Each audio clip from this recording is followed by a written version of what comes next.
नमस्कार, आप देख रहे हैं आरएडी न्यूज। मैं हूं योगेश चक्रवर्ती। लोकतंत्र का महापर्व आम चुनाव के चौथे चरण में देश के 96 लोकसभा क्षेत्रों में वोटिंग हुई। हम आपको बता दें कि इनमें से 5 सीट बिहार के हैं। बेगूसराय, दरभंगा, समस्तीपुर, उजियारपुर और मुंगेर संसदीय क्षेत्र है। इन पांचों सीटों पर इस बार मुकाबला बेहद ही दिलचस्प और कांटे का है। हम आपको बता दें कि यहाँ 55 से 60% के औसत से वोटिंग की खबर है। इन पांचों सीटों को कौन जीत रहा है, एनडीए या फिर इंडिया गठबंधन, ये समझते हैं वरिष्ठ पत्रकार संतोष कुमार जी से, जो आज दिन भर इस पर वोटिंग प्रक्रिया पर नज़र रखे हुए थे। संतोष जी, बहुत ही कहा जा रहा है कि इन पांचों सीटों पर कांटे की टक्कर है। जैसे कि आप मुंगेर की बात करें तो यहाँ जेडीयू के पूर्व राष्ट्रीय अध्यक्ष ललन सिंह चुनाव मैदान में हैं, अशोक महतो हैं, तो दूसरी तरफ बेगूसराय से फायर ब्रांड नेता बीजेपी के गिरिराज सिंह हैं। वहीं समस्तीपुर में जो है सनी हजारी और शांभवी चौधरी, जो मंत्री के बेटा और बेटी हैं, वो आमने सामने हैं। और आपको उजियारपुर में नित्यानंद राय, जो केंद्रीय गृह राज्य मंत्री हैं। तो इस तरह से पांचों सीटों पर बहुत ही कांटे की टक्कर कहा जा रहा है। आपका आकलन क्या कहता है? देखिए, इस बार जो 5 सीटों पर जो चुनाव हो रहा है, तो हर सीट पर एक से एक धुरंधर है। सारे महारथियों की प्रतिष्ठा दांव पर लगी हुई है। आप मुंगेर ले लीजिए, क्या मुंगेर, क्या बेगूसराय, क्या उजियारपुर, क्या समस्तीपुर और क्या दरभंगा, सब सीट पर बड़े बड़े महारथी हैं। सबसे महत्वपूर्ण सीट आ जाइए, उसमें है मुंगेर सीट। तो मुंगेर और बेगूसराय, एक में तो भारत सरकार के मंत्री गिरिराज सिंह, दूसरे में ललन सिंह, जदयू के पूर्व राष्ट्रीय अध्यक्ष, बोला जाता है कि नीतीश कुमार के बड़े खास और चाणक्य कहे जाते हैं। लेकिन दोनों क्षेत्रों में इस बार भूमिहारों ने, उनके अपने जाति के लोगों ने इतना उनको विरोध किया, इतना विरोध का सामना करना पड़ा दोनों नेताओं को, कि 5 साल तक कहाँ थे। बहुत मतलब गिरिराज सिंह को तो काला झंडा तक दिखाया गया भाजपा के कार्यकर्ताओं ने, लोगों ने वापस जाओ मुर्दाबाद, क्या जो नगिंजन होना था सब हुआ दोनों क्षेत्रों में। और उनके जाति के लोगों ने किया, दूसरे लोगों ने नहीं। तो इस बार देखने को मिला कि इस बार मोदी जी का प्रभाव कम लगा। जो चुनाव में होता था कि मोदी जी के नाम पर वोट दे रहे हो, हमको थोड़ी दे रहे हो, तो इस बार मोदी जी के नाम पर वोट नहीं मिल रहा है। इस बार क्षेत्र और नौकरी का एजेंडा जो है, और काम के नाम पर, अच्छे कैंडिडेट के नाम पर लोग वोट कर रहे हैं। अभी भी 10-20% मोदी जी के नाम पर जो कैडर हैं वो वोट कर रहे हैं, लेकिन बाकी लोग जाति, पार्टी, इस आधार पर वोट कर रहे हैं। तो मुंगेर में जो हो गया, मुंगेर में पहली बार अगड़ों और पिछड़ों की लड़ाई देखने को मिली। मतलब नीतीश जी का जो दबदबा था, पहली बार बिहार में जब से 2005 से नीतीश कुमार सत्ता में है, मतलब मुझे लगता है 2000 के बाद से पहली बार कुर्मी वोटों का विभाजन हुआ है। कुर्मी वोट पहली बार आरजेडी कैंडिडेट को मिला, ये देखने को मिला। वो 100% नहीं, लेकिन विभाजन हुआ इस बार। इसके अलावा धानुक वोट, वो भी आरजेडी के पक्ष में गया। इसके अलावा कुशवाहा वोट में भी विभाजन हुआ। तो मुंगेर में मतलब ललन सिंह को मतलब अपनों का भी विरोध का सामना करना पड़ा। उनके जो एनडीए के विधायक हैं, पूर्व विधायक हैं, उन लोगों ने पार्टी के बैठक में भी विरोध किया और भीतर घात भी किया। फिर भी इसके बावजूद भी लड़ाई वहाँ कांटे की है। ये नहीं कहा जा सकता कि ललन सिंह जीतेंगे कि अशोक महतो की पत्नी जीतेगी, क्योंकि वहाँ पर प्रधानमंत्री का भी कार्यक्रम हुआ, नीतीश जी का भी कार्यक्रम हुआ, भाजपा के कई धुरंधरों का कार्यक्रम हुआ, सब लोग आए, सब लोगों ने कैंप किया। लेकिन और इसके अलावा मतलब वोट काटने के लिए धानुक समाज से एक निर्दलीय कैंडिडेट को भी खड़ा किया गया था, उसने भी वोट काटा। तो कुल मिलाकर लड़ाई कांटे की है, और हार जीत जो है वो 50,000 के अंदर ही होगी। कोई भी हारे जीते तो बहुत कम अंतर से होगा, क्योंकि आप देख लिए अनंत सिंह को इसीलिए बाहर निकाला गया वहाँ मुंगेर में। अनंत सिंह जेल में थे और उनको पैरोल पर निकाला गया। जब ललन सिंह की स्थिति बहुत ख़राब थी तो उनको बाहर निकाला गया। तो उन्होंने घूमा, प्रयास किया, तो कुछ वोट वो मैनेज कर पाए। लेकिन उनके आने से कुछ राजपूत वोटरों में भी नाराज़गी हुई, जो कि साइलेंट हो गए, वोट परसेंट कम हुआ वहाँ। तो ये एक वजह हो गई। इसके अलावा मोबिलाइजेशन और जो अगड़ों पिछड़ों का मोबिलाइजेशन था वो और बढ़ गया। कुर्मी का, धानुक का, कुशवाहा का, अति पिछड़ा का वोट में, अति पिछड़ा का वोट जो है जो भी 100% जाता था एनडीए के पक्ष में, उसमें भी विभाजन, वो भी इस बार आरजेडी के पक्ष में। क्योंकि अशोक महतो उस क्षेत्र में रॉबिन हुड के नाम से जाने जाते थे और वो पिछड़ों और दलितों की लड़ाई लड़ते थे।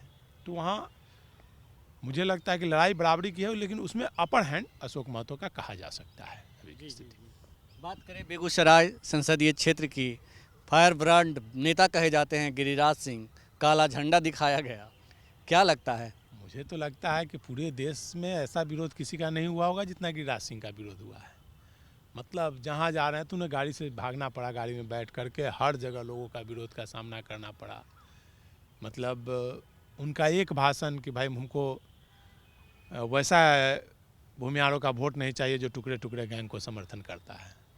मतलब उन्होंने कन्हैया कुमार को, जो पिछले बार जिन्होंने कन्हैया कुमार को वोट दिया था, उन लोगों को बोल दिया था कि भाई हमको तुम्हारा वोट नहीं चाहिए। इस बात को लेकर भूमिहार समाज में और नाराज़गी थी। तो उनका बड़बोलापन ही उनके लिए मुसीबत का कारण बना और जगह जगह विरोध का सामना करना पड़ा। और दूसरी तरफ चूँकि बेगूसराय को लेनिनग्राद बोला जाता है और वो वामपंथियों का गढ़ मारा जाता है, वहाँ बरसों बरस तक लाल झंडा लहराते रहा है और वामपंथ में सबसे ज़्यादा वहाँ भूमिहार समाज के लोग ही थे। तो बरसों बाद वामपंथी दल को वहाँ टिकट मिला। तो जो लोग गिरिराज सिंह से नाराज़ थे उन्होंने फिर से वामपंथ का झंडा उठा लिया। इसके अलावा वहाँ पर अशोक महतो का भी प्रभाव है उधर, तो धानुक वोट भी उसको वहाँ पर कुछ आरजेडी को मिला, 100% तो नहीं। इसके अलावा कुशवाहा वोट में भी सेंधमारी हुई, पिछड़ों की वोट में भी सेंधमारी हुई। तो यहाँ भी लड़ाई बहुत कांटे की है, टफ है लड़ाई। और अब लास्ट आवर में लोग बदले हों तो अलग बात है, लेकिन लड़ाई वहाँ काफ़ी ज़बरदस्त है, कोई भी हार जीत सकता है वहाँ पे। जी। बात करें उजियारपुर की, तो उजियारपुर संसदीय क्षेत्र से नित्यानंद राय जो केंद्रीय गृह राज्य मंत्री हैं वो चुनाव मैदान में हैं और उनका मुकाबला आरजेडी के वरिष्ठ नेता और तेजस्वी यादव के करीबी आलोक मेहता से है। ये बताएं सर कि वहाँ यादवों और कुशवाहा जाति की बहुलता है, ऐसे में क्या लगता है कि यादव वोट जिस तरह से इस बार इंटैक्ट है तेजस्वी यादव को लेकर के, और तेजस्वी मैं है पूरे लोग, मतलब जहाँ भी आप जाइए, आप जनसभा देखिए तेजस्वी यादव की, तो हर जनसभा में जनसैलाब उमड़ रहा है, उसमें यादव वोटरों की संख्या सबसे ज़्यादा होती है। ऐसे में क्या नित्यानंद राय यादव का वोट ले पाए हैं? देखिए, बोला ना, नित्यानंद राय जी पिछले लगातार 2 बार से जीत रहे थे। इसके कारण वहाँ उनको एंटी इनकम्बेंसी का, उनको भी जिस प्रकार से ललन सिंह और गिरिराज सिंह को सामना करना पड़ा एंटी इनकम्बेंसी का, तो नित्यानंद राय जी को भी एंटी इनकम्बेंसी का सामना करना पड़ रहा था।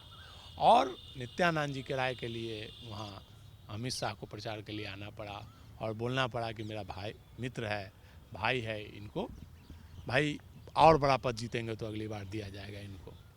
इसके अलावा वहाँ पर नित्यानंद राय जी के खिलाफ एक नाराज़गी लोगों में, कुर्मी वोटरों में थी, तो उन्होंने अपनी पत्नी को उतारा वहाँ पे। पत्नी जो आंचल फैला करके भी वहाँ पे वोट मांग रही थी और लोगों का मोबिलाइजेशन हो रहा था। लेकिन आलोक मेहता, जिस प्रकार नित्यानंद सौम्य सरल स्वभाव के हैं, सबको प्रणाम चरण पकड़ते रहते हैं, उसी प्रकार आलोक मेहता भी मृदु, दोनों कैंडिडेट बराबर हैं। लेकिन नित्यानंद राय भारत सरकार में अभी गृह राज्य मंत्री हैं, उनका प्रभाव बहुत ज़्यादा है, तो उनका प्रभाव का भी इस्तेमाल हुआ। प्लस पूरी सरकार वहाँ लगी हुई थी, पूरे बटालियन लगे हुए थे।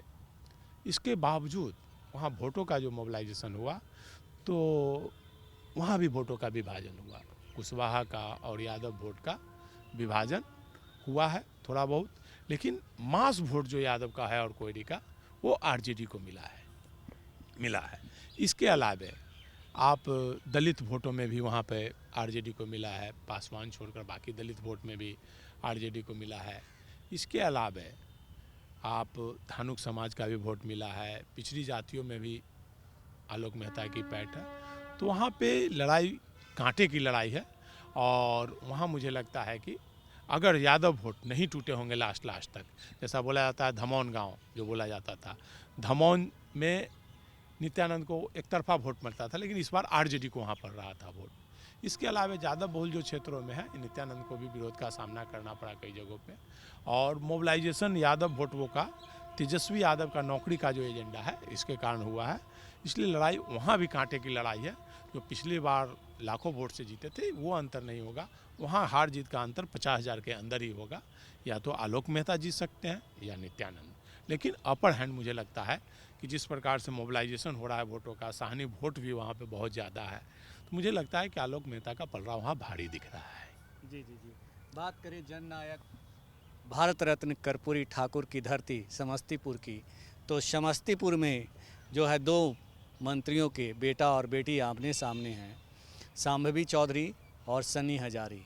किसका पलड़ा भारी है? सनी हजारी के बारे में कहा जाता है कि वो जो समस्तीपुर है उनके पिता की परंपरागत सीट रही है, वहाँ से वो खुद सांसद रहे हैं। पिता ही नहीं, उनके दादाजी के समय से वो सीट चली आ रही है, परंपरागत सीट उनकी रही है।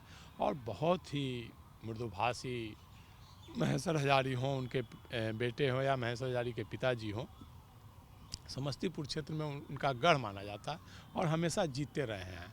उस क्षेत्र से महेश्वर हजारी भी सांसद रहे हैं और वहाँ चूँकि जेडीयू से ही दोनों के पिता मंत्री हैं, मतलब एनडीए कैंडिडेट के भी पिता अशोक चौधरी मंत्री हैं और इंडिया गठबंधन के कैंडिडेट के भी पिता आरजेडी मंत्री है, जेडीयू में मंत्री है।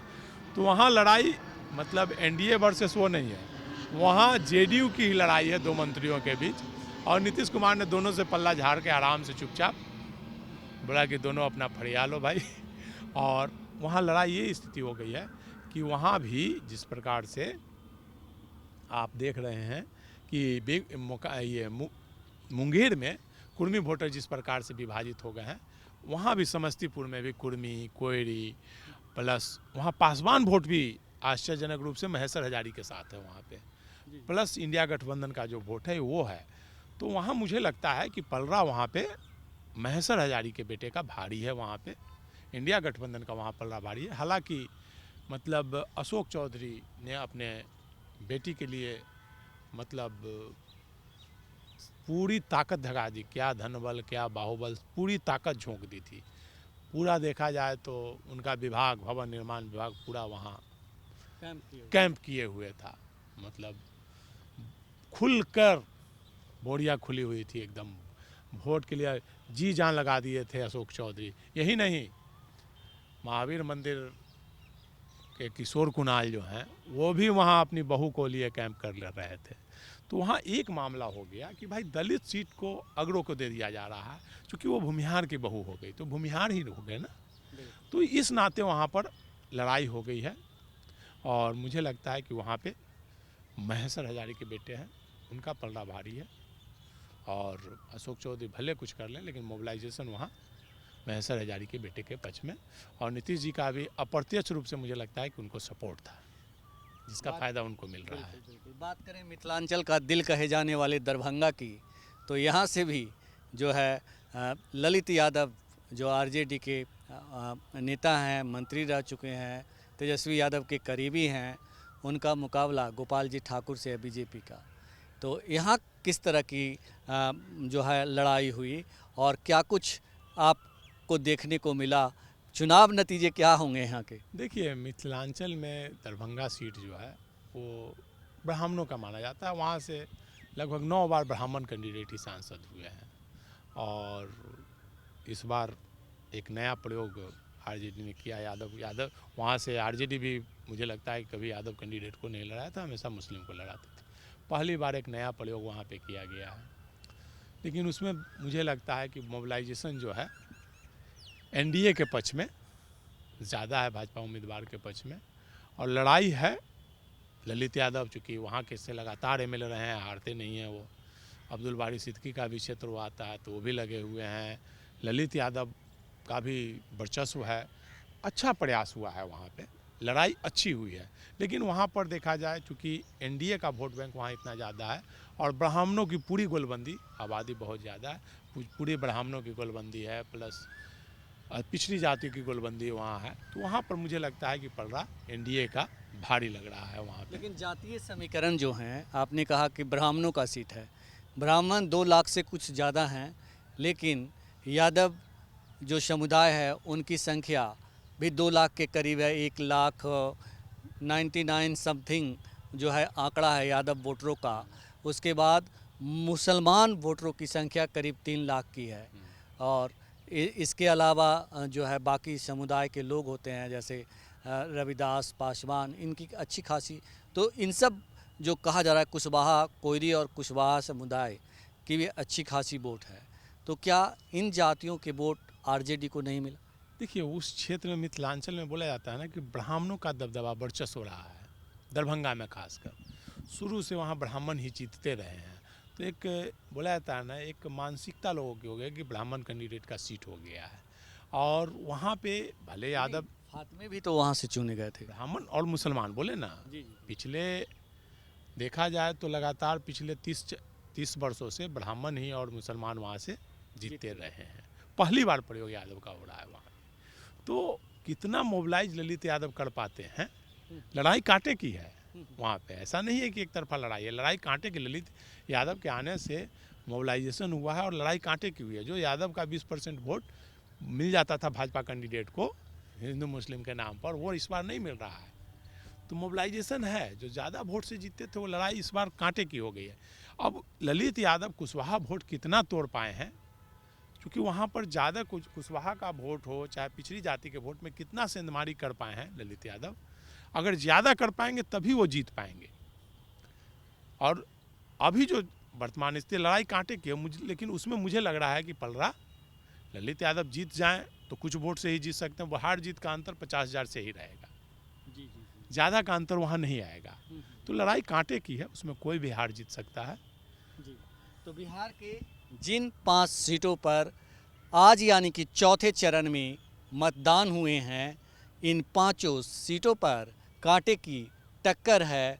उठ किस करवट बैठेगा कोई निश्चित तौर पर नहीं कह सकता, लेकिन सीनियर जर्नलिस्ट संतोष कुमार ने जैसा कहा कि जो 5 लोकसभा क्षेत्र हैं वहाँ कांटे की टक्कर हुई है।